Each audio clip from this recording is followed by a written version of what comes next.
Hello everybody, assalamu alaikum. Okay. But you may not have the money or maybe physical training or skill to go to the moon. Okay.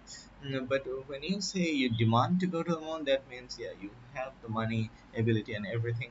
Okay. So next, the characteristics of demand. So basically, we discussed that it's a desire to buy goods and services, and at a given price, and backed by purchase power. So, if we break down the definition, you'll find that yeah, these are the three characteristics we are having. Okay, and then the demand curve can be expressed graphically. It shows the relationship between price and demand. The demand curve is a graphical representation of the relationship between price and demand. Okay, so let's draw a demand curve over here. Okay.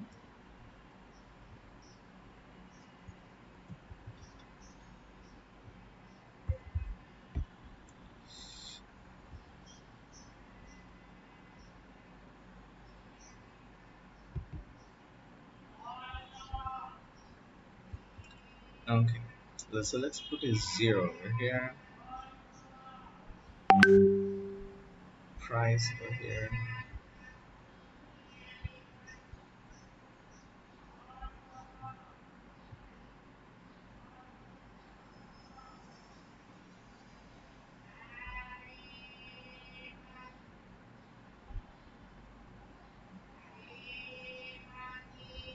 And quantity over here.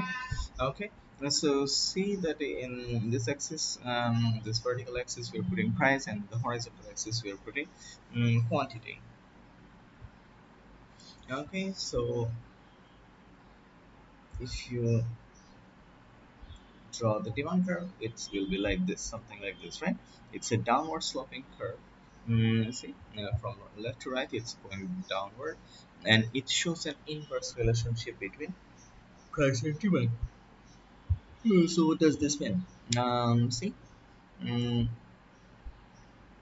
suppose the price of a good was P1.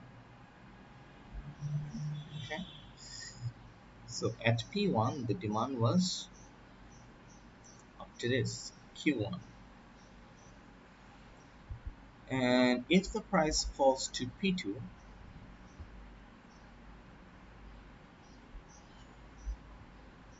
okay, if it falls to P2, see what's happening?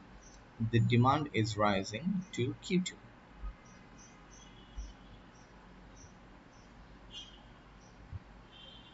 Okay? So that's the inverse relationship we are talking about. That when the price falls, quantity demanded rises. Okay, so that's the yeah, rise. So see, there's an inverse relationship. So demand curve is basically a curve which represents the ability of the consumers. Okay. Okay. And see that when price goes up, demand will fall, and when price goes down, demand will rise.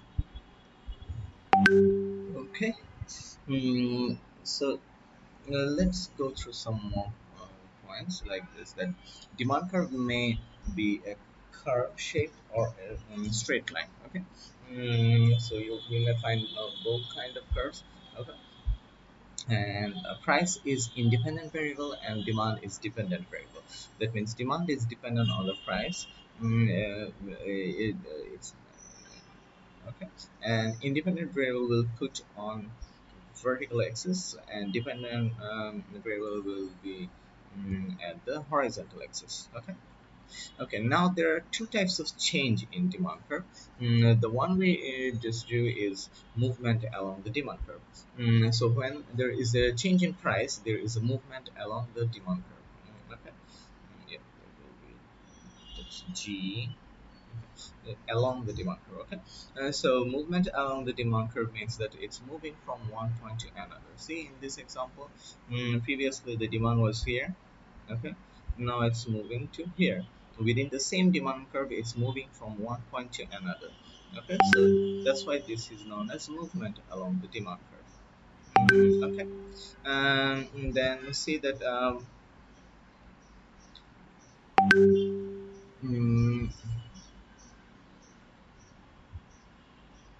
Okay, so see what's happening that effective demand curve. Effective demand means how many people can afford and not desire or like to buy goods or services at a given price over a period of time. Okay, so it's like a demand is a continuously changing thing, right? It's not something fixed. Okay, so so the current demand we may are going through, it will be known as the effective demand. Okay. And so the factors that are affecting demand are price, income, population, advertising, fashion, interest rate, price of complementary goods, and price of substitute goods. Okay. So see that we already did movement along the demand curve. So it occurred due to change in price. Okay. And all the other non-price factors that we just came to know, these are this will be causing a shift in the demand curve. Okay. So there will be a rightward or leftward shift in the demand curve. Okay. So these are the non-price factors. Okay. And so whenever these will change, this will be this will lead to a shift in the demand curve. Okay. So let's draw the shifts over here. So see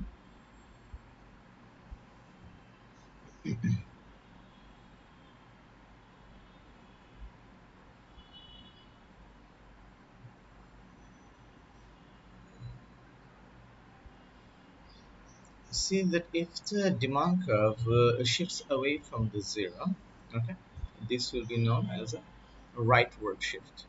Okay. And whenever the demand curve is shifting to the right, it means it's increasing. Why? Because it's getting away from zero. That means definitely it's increasing. Okay. And whenever the curve is shifting to the left, that means it's getting closer to the zero.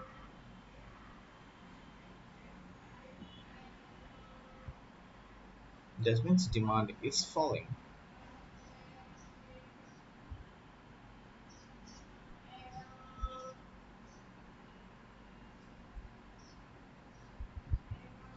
Okay. So this is a leftward shift.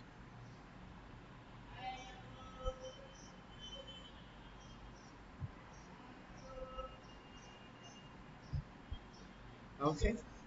So when it's getting closer to zero, that means it's falling. Okay. Okay. And notice one more thing that the price is remaining same. Okay. And the price may remain same. Okay. So something else is changing the demand. Okay. So let's go to the first one, income. Okay. So income is like when income increases. Okay, so that means at the same price we will be able to afford more. Okay. So when income rises, the demand curve shifts to the right, because at the same price we will be affording more and we will purchase more, right? Okay, so this rightward shift of demand curve will represent the rise in income. Next, we have population. Okay, so again, the population, if population rises for any reason, what will happen? There will be a rightward shift in the demand curve. Okay, and if population falls, there will be a leftward shift in the demand curve. A similar response we'll get from advertising. So, see, if there is advertisement, a high level of advertisement, what will happen? There will be a rise in demand because everywhere you're seeing advertising of goods and services, so consumers may react to it, respond to it, and increase the purchasing or demand. Next, we have interest rate. So interest rate is like cost of borrowing money. Okay, so whenever we are borrowing money, we may have to pay some extras. Okay. Okay. So we have a question from Saira Mohammed Rishita. Okay. So sorry, you want to upload these slides later? Yes. Yes, definitely. Please check your notes, study notes section. Okay, you'll get the slides. Okay, thank you. Okay, next we have taste and fashion. Taste and fashion. Okay, so we are discussing on interest rate. Okay, so interest rate, if cost of borrowing money increases, that means if interest rate increases, it will be difficult for consumers to purchase. Right. So rise in interest will lead to a fall in demand. Okay, or leftward shift, and vice versa. And taste and fashion. Think about the taste and fashion, like does it remain same always? No, right? It continuously changes. The product that was fashionable maybe last year, okay, maybe this year it may become out of fashion. Okay, so it doesn't same. And maybe 5 years back it was out of fashion. This year you'll find it in fashion, in vogue, right?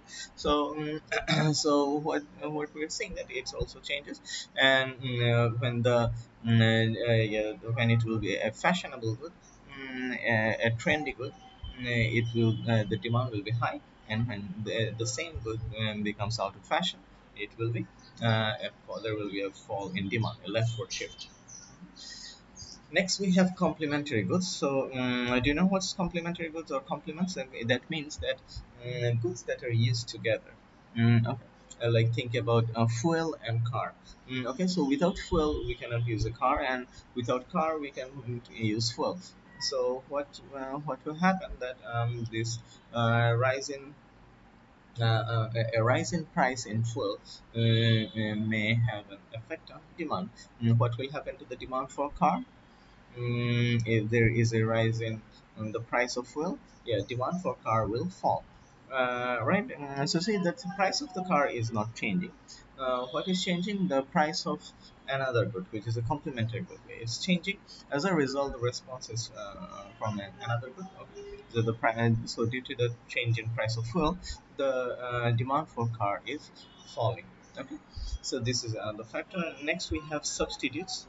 So substitutes are like the alternative, okay, like goods that have the same purpose. Okay, that's known as substitute goods. Okay, so the substitute goods, what's happening?